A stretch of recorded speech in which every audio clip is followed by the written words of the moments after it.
a look at the three monotheist religions, you have been submerged in the readings of the scriptures of a same story told in three different ways.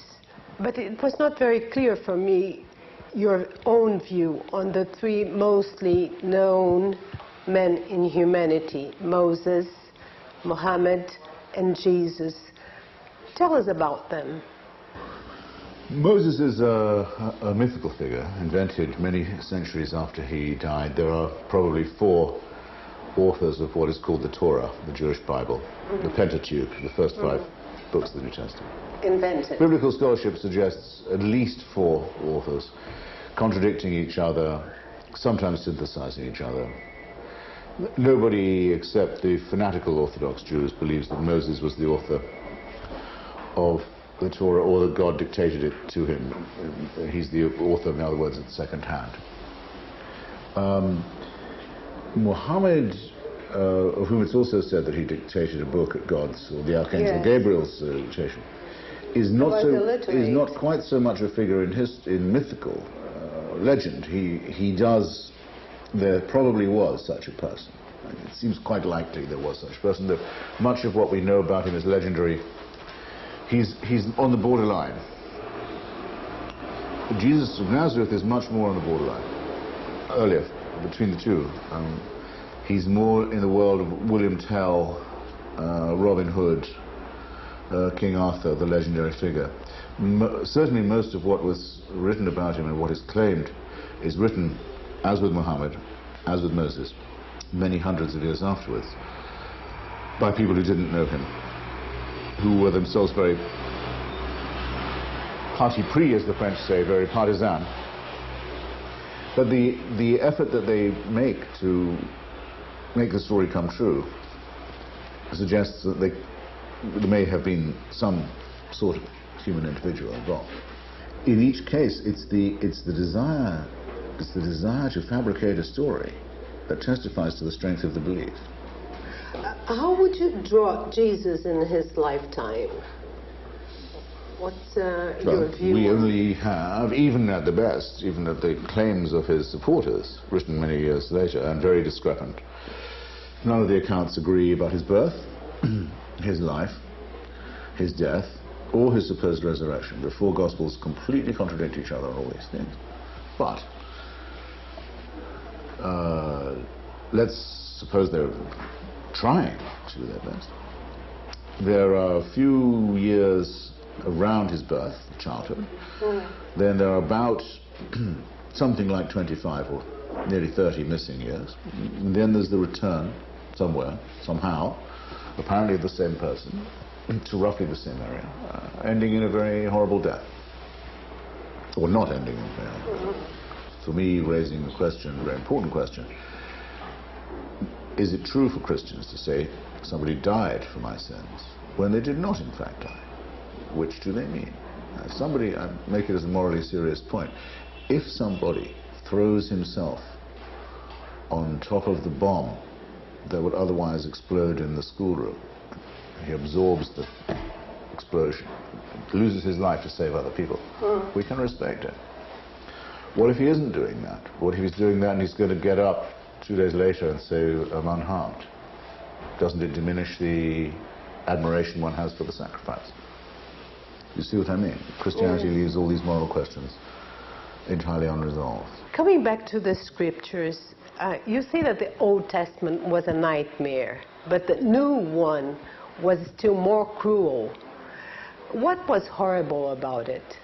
The Old Testament I describe as a nightmare because it contains the warrant, the official divine warrant, for ethnic cleansing, as we now call it, the destruction of other peoples, actually for genocidal ethnic cleansing, the complete destruction down to the last child of the Midianites, the Amalekites and others.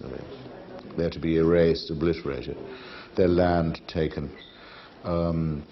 If there are any survivors, preferably young female, they should be made into slaves, and so on. It contains the warrant for all this. Slavery, genocide, murder of children, etc. And theft, conquest, dispossession. Imperialism, the most arrogant kind. But that's it. Once the Midianites or the Amalekites have been destroyed, or the Moabites have been destroyed, that's it. They don't suffer anymore for not being Jewish or not having the covenant with God. They're gone, but that's it. There's no hell. But now we're going to torture you after you're dead forever. That completely evil idea only comes with Jesus of Nazareth, who says for the first time, if you don't agree with my lovely offer, depart from me and go into eternal fire. The most evil idea I think that's ever been proposed in history, now very much preached by the suicide murderers of Islam as a central teaching of their wicked doctrine. On the other hand, your readings on the Quran made you say that Islamism is at the same time the most interesting and the less interesting of the monotheisms. Let's talk about the most interesting in Islamism. Islam claims to be the culmination, maybe we should say the consummation, of the previous revelations, Abraham, Moses, Jesus. And someone doesn't deny these. It says these also occurred, but now God wanted to round it off, bring the last words, after which there's no need for any more inquiries. There are no more questions. All the questions have been answered now. All you need is to recognize the good news and to fall on your knees in front of it. Well, this is a very dangerous doctrine, of course, because it literally suggests that the time for human inquiry has come to an end. That we already have all the information that we need. Nothing could be more horrible than that. And it contains also, underneath itself, it contains a direct threat. If you don't agree with this, there's something really wrong with you, and you may have to be brought into line.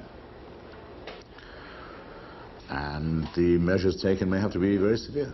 But this is very close to the other religions, the other monotheist religions too. Yes. It is of course true that Mr. Ratzinger, Herr Ratzinger, the Bavarian who calls himself the Bishop of Rome, and is called by his supporters, but not by me, the Pope, has recently said that only the Roman Catholic version of Christianity is the true faith. And of course he has no choice but to say this. That is indeed the teaching of the Church, and he wanted to reaffirm it. There had been some weakening on this point. They've been saying that since before the Prophet Muhammad. But the difference, I think, is this. There is no denunciation in the Christian Bible of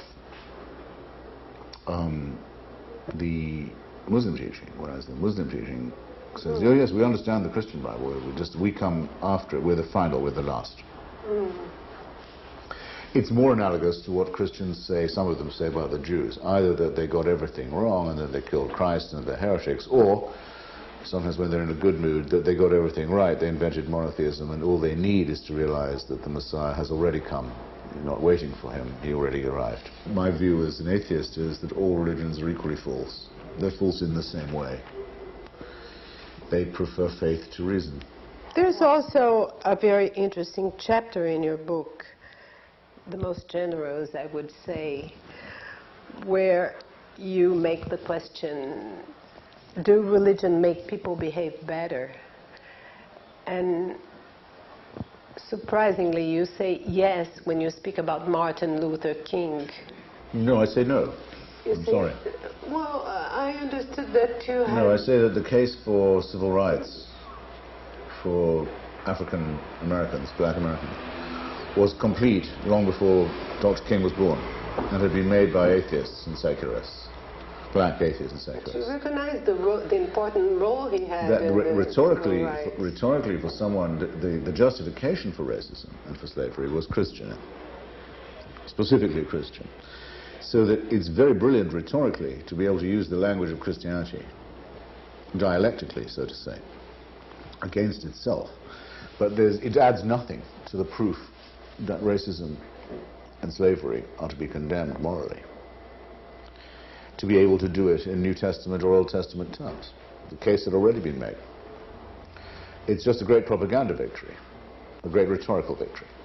It doesn't make anyone behave. Religion has never made anyone behave any better We can certainly not say, however, that it has not made people behave worse, because otherwise there wouldn't have been the Christian justification for slavery for 2,000 years and the Jewish justification before that to begin with. All the justifications for slavery are religious. You belong, of course, to a small and selected group of evolutionists who proposes renewed illuminism centered on man. Man is the main object of study. People as Richard Dawkins and Daniel Dennett, who call themselves the brights. Let me put it like this. I cannot claim an inner brightness for myself. If you want to say you see it in me, I'm on it. But I can't tell you you ought to be seeing it. That would be arrogant on my part. I'm also not certain that we say or should say that the center of the system is human or is mankind. In fact, we've spent a long time trying to show people that it was the church who wanted to persuade us that the whole universe was centered on us. That's why they didn't like Galileo.